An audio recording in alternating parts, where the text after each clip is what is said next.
Book 6, The Book of Fate, Canto 2, The Way of Fate and the Problem of Pain, page 437. So we ended with Canto 1, where Savitri says, the end, "For I know now," she says this to Narad and to her father, "for I know now why my spirit came on earth, and who I am, and who he is I love. I have looked at him from my immortal self. I have seen God smile at me in Satyavan. I have seen the eternal in a human face." Then none could answer to her words. Silent they sat and looked into the eyes of fate. So it ends with Ashwapati, the Queen Mother, Narad, and Savitri. And except for Savitri, all of them kept quiet and looked into the eyes of fate. Next canto, Canto 2, The Way of Fate and the Problem of Pain. A silence sealed the irrevocable decree, the word of fate that fell from heavenly lips, fixing a doom no power could ever reverse, unless heaven's will itself could change its course. So a silence that met with Savitri's words sealed the irrevocable decree. Decree what Narad spoke. He, from his heavenly lips, he spoke the word of fate, fixing a doom no power could ever reverse, unless heaven's will itself could change its course. Or so it seemed. Yet from the silence rose one voice that questioned changeless destiny, a will that strove against the immutable will. So please note the two wills. One is with a small w, and the immutable will is with a capitalized W. Now here you see a lot of Sri Aurobindo using the word will, and we spoke about that last time. The importance of will, the power of will, and how if the will is attached to the psychic power, psychic being within us, it has a different potency. So, fixing a doom no power could ever reverse, unless heaven's will itself could change its course. Or so it seemed. Yet from the silence rose one voice that questioned changeless destiny, a will that strove against the immutable will. A mother's heart had heard the fateful speech that rang like a sanction to the call of death, and came like a chill close to life and hope. Yet hope sank down like an extinguished fire. She felt, who felt? Queen Mother. She felt the leaden inevitable hand invade the secrecy of her guarded soul, and smite with sudden pain its still content, and the empire of her hard-won quietude. So a mother's heart heard Savitri's fateful speech that rang like a sanction to the call of death, and came like a chill close to life and hope. And she felt the leaden inevitable hand invade the secrecy of her guarded soul, and smite with sudden pain its still content, and the empire of her hard-won quietude. Awhile she fell to the level of human mind, a field of mortal grief and nature's law. So even the Queen Mother, Savitri's mother, was not an ordinary mortal. She too had won her peace. She was also living in a deeper inner quietude and peace. But after listening to Savitri, her mind fell to the level of the human mind and became a field of mortal grief and obeyed nature's law. She bore the common lot of men and felt what common hearts endure in time. voicing earth's question to the inscrutable power, the queen now turned to the still immobile seer.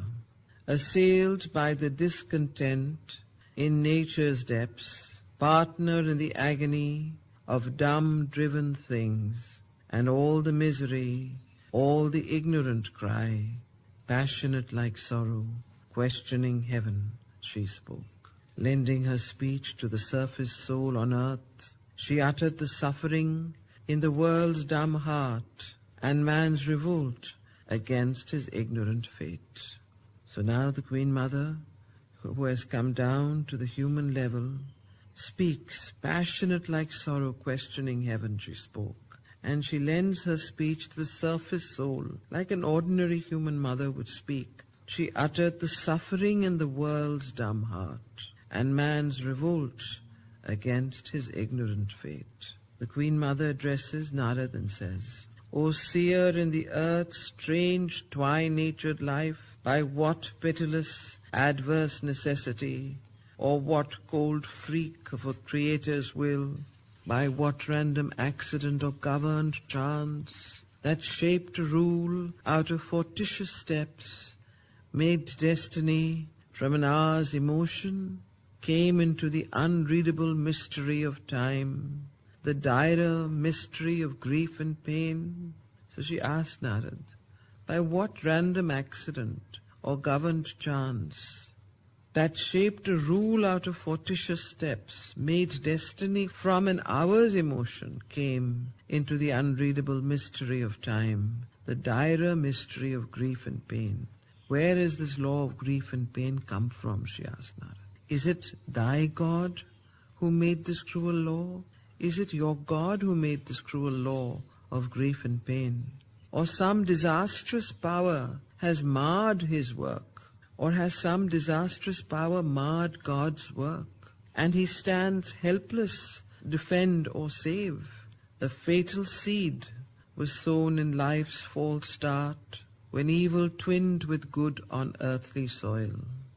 Then first appeared the malady of mind, its pang of thought, its quest for the aim of life. It twisted into forms of good and ill, the frank simplicity of the animal's acts. It turned the straight path hewn by the body's gods, followed the zigzag of the uncertain course of life that wanders, seeking for its aim, in the pale starlight falling from thought's skies. It guides the unsure idea, the wavering will. So when mind came into life, the Queen Mother notes, it was then that evil twinned with good on earthly soil. Why? Because it was the malady of the mind, the pang of thought, the quest for the aim of life that twisted forms in the frank simplicity of the animal's acts. And then it turned the straight path hewn by the body's gods, because till then, before mind, it was life and instinct, spontaneous, that ruled the animal life. It made the straight path hewn by the body's gods, followed the zigzag of the uncertain course of life that wanders, seeking for its aim. So it was this seeking for an aim in life that actually brought this problem, the Queen Mother is telling Narad. In the pale starlight falling from thought's skies, its guides the unsure idea, the wavering will. Lost was the instinct's safe identity. So lost was the instinct's safe identity, because the instinct has a certain surety and safety, because it is sure in its path. It follows a certain spontaneous law, which is lost when the mind intervenes with its aims and its wanting to know and wanting to be. So, in the pale starlight falling from thought's skies, its guides the unsure idea, the wavering will. Lost was the instinct's safe identity, where the arrow point of being's inmost sight marred the sure steps of nature's simple walk, and truth and freedom in the growing soul. Out of some ageless innocence and peace, privilege of souls not yet betrayed to birth, cast down to suffer on this hard, dangerous earth, our life was born in pain and with a cry. So the Queen Mother notes that when the souls come from some wonderful plane of innocence and peace, and when they enter into birth, they are cast down to suffer on this hard, dangerous earth, and even their life is born, when they are born, when a child is born, it is born in pain and with a cry. It begins its life crying. Although earth nature welcomes heaven's breath, inspiring matter with the will to live, although earth nature welcomes heaven's breath, inspiring matter with the will to live, 1,000 ills assail the mortal's hours and wear away the natural joy of life. Our bodies are an engine cunningly made, but for all its parts as cunningly are planned, contrived ingeniously with demon skill, its apt, inevitable heritage of mortal danger and peculiar pain, its payment of the tax of time and fate, its way to suffer and its way to die. This is the ransom of our high estate, the sign and stamp of our humanity, a grisly company of maladies. So this is the sign and stamp of our humanity, this payment of the tax of time and fate, this 1,000 ills that assail our mortal hours and wear away the natural joy of life. And then she says, what is humanity? What is man? What is the soul? What are we on earth? She's describing human life now. Very, very interesting paragraph. So what is humanity? What is the nature of ourselves? A grisly company. What does grisly mean? A grisly company of maladies. A grisly so not dark, yeah. A grisly company of maladies. A grisly company of maladies means illnesses. Come, licensed lodgers into man's bodily house. So what is our human nature and state? Firstly, we have lodged like tenants. You give your house on rent. So who have we given our human house on rent to?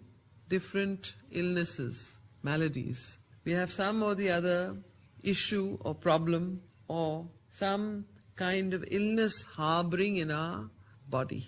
This is the Queen Mother speaking. She's speaking about very ordinary human life, mortal life, which you see all around you. Everybody has some problem or the other, or no? Someone suffers from indigestion, someone suffers from gas, someone suffers from high blood pressure, diabetes, someone suffers from pain in their body. So all of us have some issue with ourselves. So that's what the Queen Mother is saying, that this is the sign and stamp of our humanity. What is it? A grisly company. Who do we give our bodies company to? A grisly company of maladies. Means maladies is like issues, problems, maladies. This is the ransom of our high estate, the sign and stamp of our humanity. A grisly company of maladies, come, licensed lodgers into man's bodily house, purveyors of death and torturers of life. So, what are these licensed lodgers that come into our bodily house?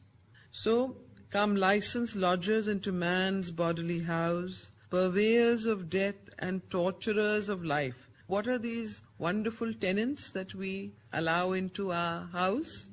They are purveyors of death and torturers of our life. No, don't they torture us? So they are something you will also allow them to come into your body? If all of us have some problem or illness, or if you have them, this is the normal nature of they come into our bodies, and they are purveyors of death and torturers of life.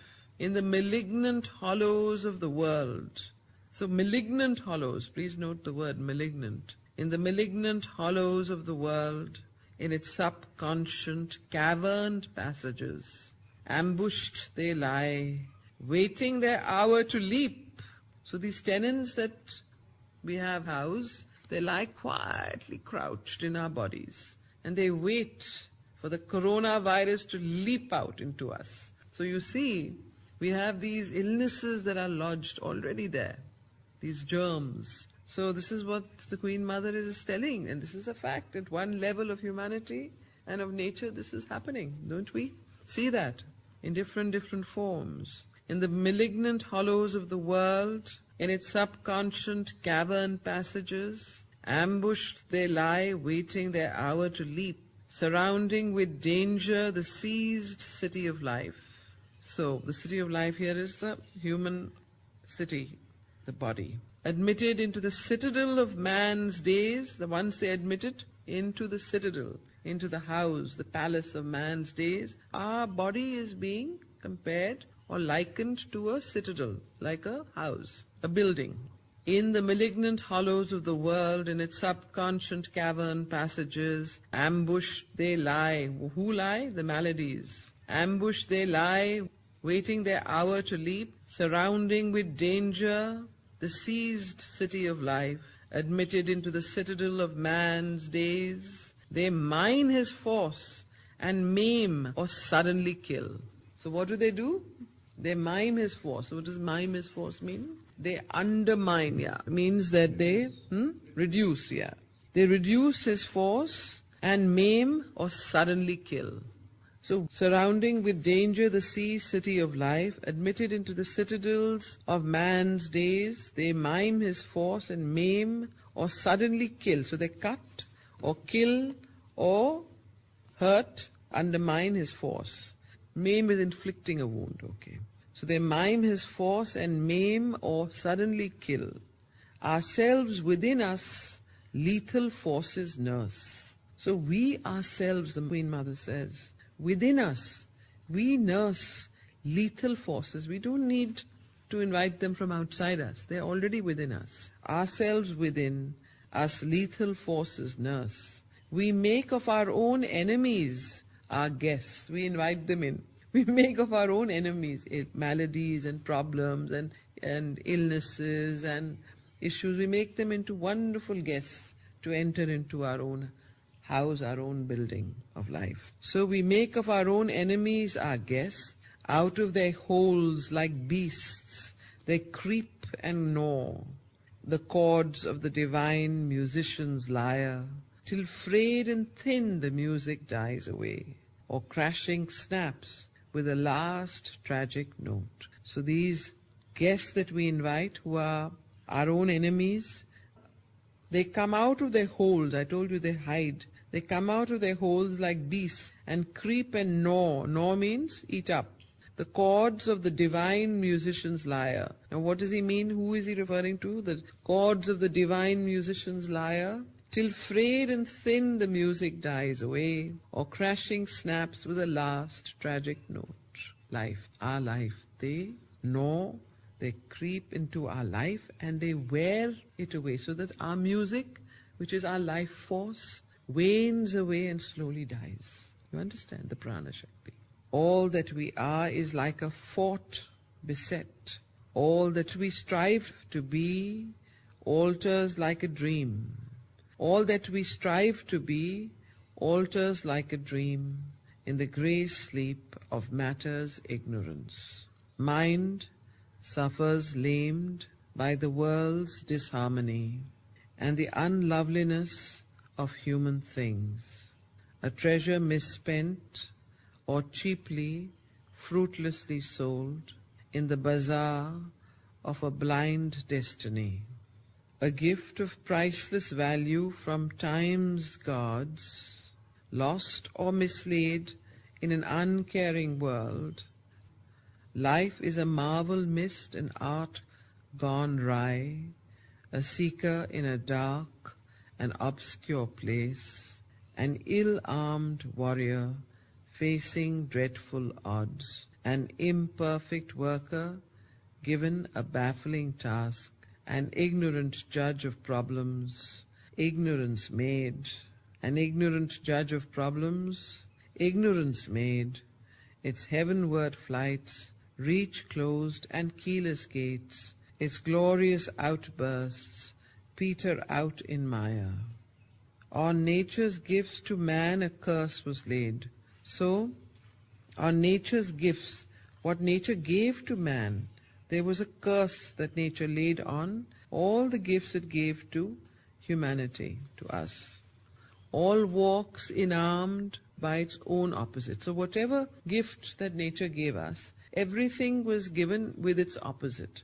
So if you had joy, you had pain. If you had death, you had life. If you had illness or health, you had illness. So everything was given with its opposite. Error is the comrade of our mortal thought, and falsehood lurks in the deep bosom of truth. So here, these are the opposites. Error is the comrade of our mortal thought. With our thought is also the thought itself has, or the mind itself has a imperfection in it of thinking incorrectly, which is we're making mistakes. Error, meaning error is when you make a mistake or when you are unable to understand something. Error is the comrade, means the friend of our mortal thought.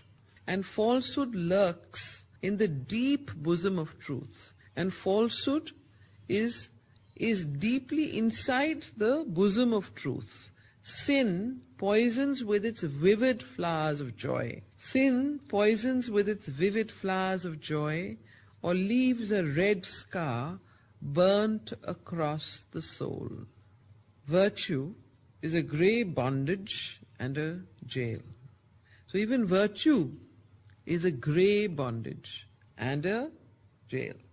At every step is laid for us a snare. So at every step there is a test. There is a trap laid for us. Who? For us, meaning for humanity, for human beings. At every step is laid for us a snare, alien to reason and the Spirit's light. Our fount of action from a darkness wells. Even the fountain of action. That means when we act from a darkness wells. That means from an ignorance. Even our actions come from an ignorance that dogs our actions. At every step is laid for us a snare, alien to reason and the Spirit's light. Our fount of action from a darkness wells. In ignorance and nescience are our roots. A growing register of calamities. So what instead? We have a growing register. Like a register, you write down the books and what you write in a register. The human register is a register of calamities. A growing register of calamities is the past's account, the future's book of fate. The centuries pile man's follies and man's crimes upon the countless crowd of nature's ills. As if the world's stone load was not enough, a crop of miseries obstinately is sown. Just see the wonderful imagery that Sri Aurobindo is putting here. A crop of miseries. You can see like a wheat crop. Crop, it's an agricultural term. A crop of what? Miseries is sown. As though it was not enough that we had all nature's ills in us and all the issues and maladies and problems and conflicts and darkness and inconscience. If that was not enough, she said, on top of that, what happens? She says, as if the world's stone load was not enough. A crop of miseries obstinately is sown by his own hand. Whose hand? The human. Our hand. We grow our own crop of miseries.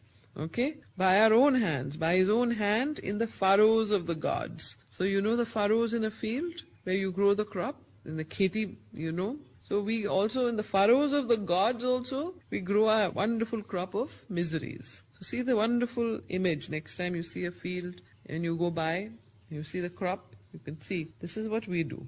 We grow our own crops there. Same way. So as if a world's stone load was not enough, a crop of miseries obstinately is sown by his own hand in the furrows of the gods. The vast, increasing, tragic harvest reaped. So now you've grown your crop, what are you going to reap? You're going to reap the fruits of the crop that you've grown. the vast, increasing, tragic harvest reaped from old misdeeds buried by oblivious time. So this wonderful harvest is reaped from old misdeeds buried by oblivious time. Old actions, old mistakes, old, what should I say? Misdeeds, this is the right word. Deeds, which are misdeeds. Deeds are actions. So when earth, a crop of miseries, obstinately is sown by his own hand in the furrows of the gods, the vast, increasing, tragic harvest reaped from old misdeeds buried by oblivious time, he walks by his own choice into hell's trap. He walks by his own choice into hell's trap. This mortal creature is his own worst foe. So human beings, we ourselves are our own worst enemy. His science is an artificer of doom. He ransacks earth for means to harm his kind. He slays his happiness and others' good. Nothing has he learned from time and its history. You've heard this often, history repeats itself. So humanity and we have learned nothing from the past. We keep repeating the same misdeeds, the same mistakes. Now you see, we are all enjoying the nature and the birds and the lack of pollution. But as soon as the lockdown is over, now we have learned nothing from this. You're going to continue. Pollution will start, the birds will run away, the animals will die and so on. And nature will suffer and the climate will also become harsh. So, the same way we continue war after war, making atom bomb after atom bomb. We kill each other. We continue doing the same thing. Thousands and thousands and thousands and thousands of years. Now, when we remember starting from the ancient times, we have not learned anything from history. This is what the Queen Mother is saying. And at one level, what her observations are about humanity and about human life are true. Nothing in Savitri is untrue. There are different states of consciousness. She is describing the ordinary human mental state. Humanity as we are in this world. So, he walks by his own choice into hell's trap. This mortal creature is his own worst foe. His science is an artificer of doom. He ransacks earth for means to harm his kind. He slays his happiness and others' good. Nothing has he learned from time and its history. Even as of old, in the raw youth of time, when earth ignorant ran on the highways of fate, old forms of evil cling to the world's soul. War making naught, the sweet smiling calm of life, battle and rapine means rape. Battle and rapine, ruin and massacre are still the fierce pastimes of man's warring tribes. See how beautifully Sri Aurobindo describes what we are doing. Old forms of evil cling to the world's soul. War making naught, the sweet smiling calm of life. Battle and rapine, ruin and massacre are still the fierce pastimes of man's warring tribes. An idiot hour destroys what centuries made. An idiot hour, what do you think he's referring here to? Hiroshima? An idiot hour destroys what centuries made. His wanton rage of frenzied hate lays low the beauty and greatness by his genius wrought, and the mighty output of a nation's toil. All he has achieved he drags to the precipice. To the, what is precipice? Edge of the cliff to fall. All he has achieved he drags to the precipice. His grandeur he turns to an epic of doom and fall. So all the greatness that he has, he turns it into the wonderful epic story of doom and fall. His grandeur he turns to an epic of doom and fall. His littleness crawls content through squalor and mud. His littleness crawls content through squalor and mud. He calls heaven's retribution on his head and wallows in his self-made misery. So what does this mean? Wallows in his self-made misery. We have a tendency to wallow. Wallow means to drown, to lie in mud, yeah. So we enjoy lying in our own misery. Do you understand? We enjoy it.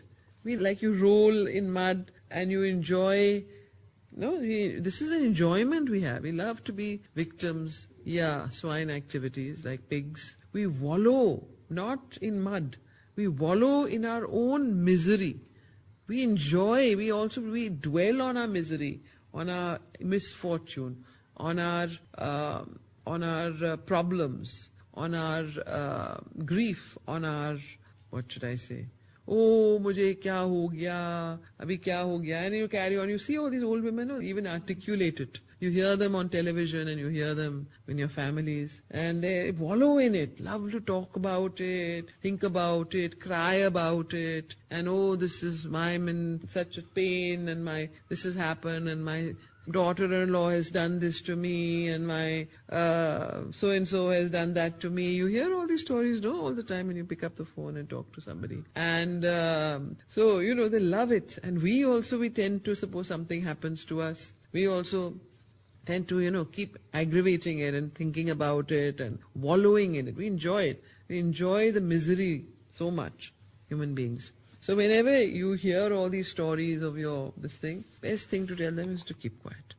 And putting off the phone if you continue one more second. So whether it's our mother or our father or our relatives, we all love it. And only thing is that the older generation tends to articulate it. The younger generation does it more mentally. But we all have this tendency. This is what he's saying. We enjoy it. This is human nature. They're not fake. They actually believe it and they actually wallow in it. Like, for them it's real. But actually it's all a question of your attitude and your mind. If you wish to see a glass half full or half empty. Now when you start enjoying the half emptiness of everything and you keep focusing on that, half emptiness of anything, then you will wallow it and enjoy it. But it doesn't mean that the glass, the rest of the water is not there. It's there, but you don't see it. You only see the empty part. You don't see what you have. Yeah, nice, complaining nature. Okay, so his grandeur he turns to an epic of doom and fall. His littleness crawls content through squalor and mud. He calls heaven's retribution on his head and wallows in his self-made misery. So first he calls heaven's retribution on his head. First he calls upon all the problems on himself by his own actions. And then he nicely wallows in it. That means lies down in the mud of his misery. As part author of the cosmic tragedy. So he's also a part author of the cosmic tragedy. His will conspires with death and time and fate. His brief appearance on the enigmaed earth ever recurs but brings no high result. To this wanderer through the eon rings of God that shut his life in their vast longevity, his soul's wide search and ever-returning hopes pursue the useless orbit of their course in a vain repetition of lost toils across a track of soon forgotten lives. So see, if you look at the wonderful way that the Queen Mother has explained and has gone into the psychological nature of the human mind and of the human being, you can see that she is not an ordinary Queen Mother. Savitri's mother has also a deep inner insight of the way the human world is made, and humanity and nature, human nature is. And so it's quite interesting to see the accurateness of her observations. His will conspires with death and time and fate. His is man, human beings. His brief appearance on the enigmaed earth ever recurs, but brings no high result. Keeps coming, death and rebirth and death, but brings no high result. To this wanderer through the eon rings of God that shut his life in their vast longevity, his soul's wide search and ever-returning hopes pursue the useless orbit of their course, in a vain repetition of lost toils, across a track of soon forgotten lives. So we keep repeating, and yet we forget our earlier births. Across a track of soon forgotten lives, so all is an episode in a meaningless tale. Why is it all? And wherefore are we here? So here the Queen Mother questions Narada and says, but why is all this happening? Why is this here? Why is it all? And why are we here? What are we here for? And wherefore are we here? If to some being of eternal bliss, it is our spirit's destiny to return, or some still impersonal height of endless calm, since that we are, and out of that we came, whence rose the strange and sterile interlude, lasting in vain through interminable time, who willed to form or feign a universe in the cold and endless emptiness of space? Or if these beings must be, and their brief lives, what need had the soul of ignorance and tears? What need had the soul of ignorance and tears? Whence rose the call for sorrow and for pain? Or all came helplessly without a cause?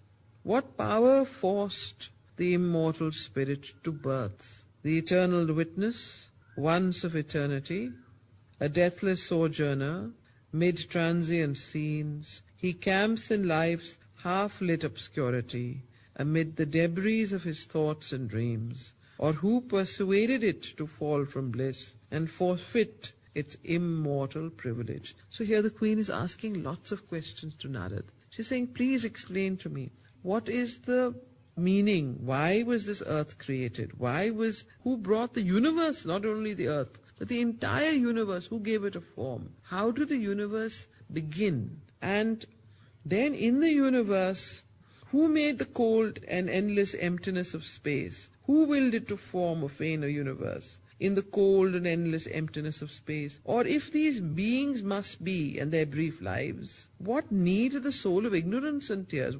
Even if suppose a being came and made the universe, and there needed to be, what was the need for bringing in ignorance and tears and pain into life and into the earth and into the universe? Who brought this principle in? Why was the principle of pain and ignorance introduced into the earth consciousness? This is what she's asking. Whence rose the call for sorrow and for pain? When did the need for sorrow and pain come about? Or whence rose the call?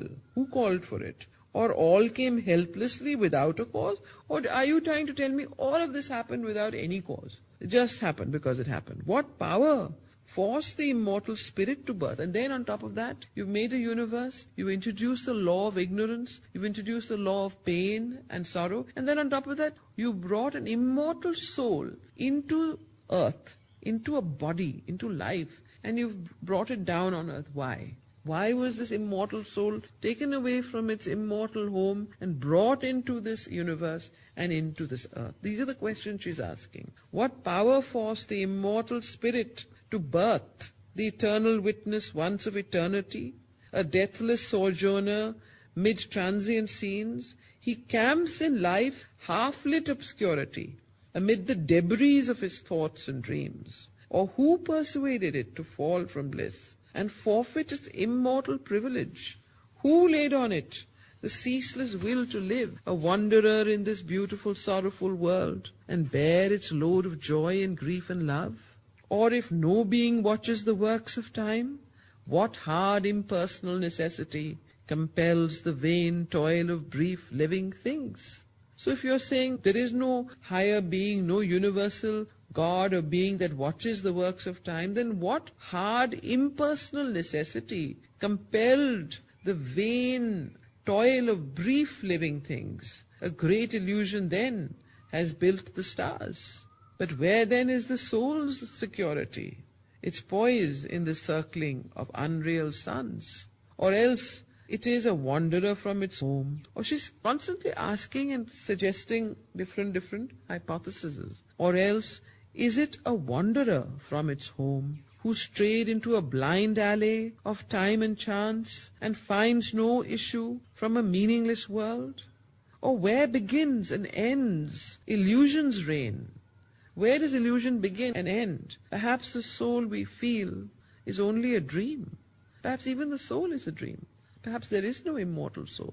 Perhaps the soul we feel is only a dream. Aren't these thoughts that come to all of us? Perhaps the soul we feel is only a dream, eternal self, a fiction sensed in trance. So this is where she ends.